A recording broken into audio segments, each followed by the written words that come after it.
Hi mga kuya, I'm about to do my makeup and saktong-sakto kasi matagal ko nang gustong ipakita sa inyo yung latest skin prep ko. At ang skin prep ko na to, ito talaga yung nagpapaskip ng pores ko, nagpapakinis ng face, nagpapafresh. At ito yung mga yon, ito yung tatlo sa mga products ng Pormizing line ng Skin 1004. Meron ako dito ng Pormizing Deep Cleansing Foam nila, yung Clear Toner and itong Fresh Ampule. Nag-start ako lagi dito sa Deep Cleansing Foam nila. Super plakado ng isang to pang remove ng oils and dirt bago ko mag-start ng makeup. Kasi isa pa lang to, sumisikip na yung pores mo. Paano pa kaya pag ginamit ko yung tatlo, di ba? Like, wala na. After cleansing, ginagamit ko agad tong Pormizing Clear Toner. Para mas ma-absorb siya ng skin ko, nilalagay ko agad siya sa kamay ko.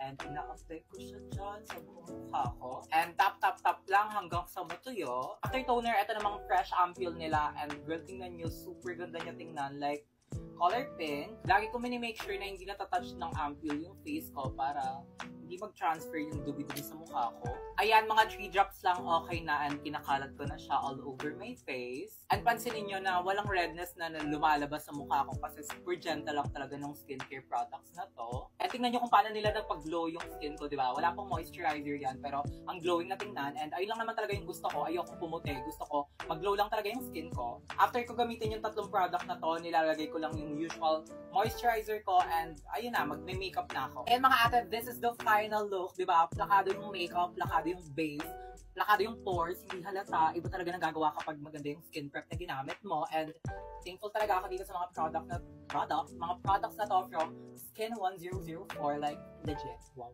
And ayun lang, alam niyo na kung gusto niyo i-try yung mga ginagamit ko, alam niyo na kung saan makikita yan, di ba? Bye!